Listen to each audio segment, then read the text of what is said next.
Hi everyone, I'm Frank Malico. Glad to have you with us here on another edition of Bay Sunday. We got another great show for you. We have a path to happiness. We're going to check in on some San Francisco politics, a nonprofit taking care of children, and we will chat about the Lucille Packard Children's Hospital at Stanford. But first, a plug. We, of course, would love to hear from you. If you've got a story idea or would like to become a guest on the program, send us an email through our website, cbssf.com. You can click on Connect, and that'll also link you up to our Facebook and Twitter pages so we can chat and maybe get you or your idea on the show. Showtime now. Our first guest said she sat down to write a song one day and out popped a book. It's called The Happiness Handbook. It's a workbook of sorts on how to bring a little joy into your life and hopefully your partner too. Please welcome Jenn Flaa. How are you? Hey Frank, glad to be here. Thanks for having me on. Good to have. Are you happy? I'm happy. Did the book help? The book actually did help. Now, was it the writing? Was it cathartic to just kind of sit down? Because you said you're a musician. You were writing a song. You were in kind of a tough spot in your life 10 years ago. Tell us where you were and how this all happened. So 10 years ago, I was about 70 pounds heavier, chubby, about to get divorced amicably. My company was a .com company, and the bust was in heavy swing. We wound up turning it around, but at that time I thought I was losing my company, and I hadn't sung in 10 years. And that's what you really loved. That's what that does it for me. So I decided in post-divorce reflection that what I wanted to do was figure out what made me happy and how to sustain it. And I did. And so my guy friends, being in high tech and music, I'm surrounded by guys. So they were like, hey, you may have something here. What did you do? We need to know because we want to make our girls happy. So they started kicking me in the pants to write a book, and I'm like, no, I write songs. So did you just write a bunch of kind of thoughts, fleeting thoughts, and what makes you happy, that kind of thing, and just kind of your friends started looking at guy friends, say, hey, that makes a lot of sense. Maybe you should give us a little workbook on I ran a bunch of stuff by them, and a lot of specifically the communication tips I give in the book are actually from my brothers and my guy friends. Well, there you go. So here's one of the best ones. The ladies will really enjoy this one. Most guys, you might be a magic man, so it might not apply to you, but the majority of guys... I need to read this book 5 times. I got news for you. Fill it out. So.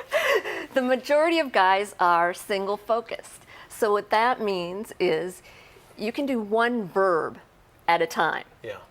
So ladies, if the guy is watching TV, he is not listening to you, he's doing the watching. And if they wrestle you for the remote control, now you are pissed off and still not listening.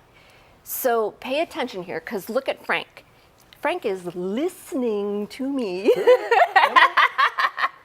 So if you don't have this moment with your guy, don't start talking about what makes you happy because he's not listening. I've been married 21 years, and it took me probably 2 decades to figure it out, but having good ears is a good thing. Yeah, we love that. Yeah, you do, because I'll come home and my wife just wants to tell me about her day. Mine can wait, because if hers is important, then you better listen a little bit. Yeah.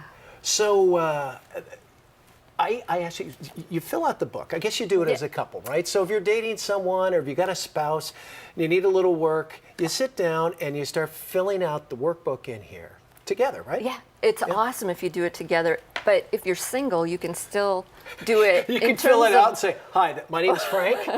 Read this and maybe we can hook up. I don't know. What the idea is if you're single, there's still things you can do that you can make yourself happy. And that's actually the baseline of what happiness is, making yourself happy, hanging out with the people who have characteristics that make you happy.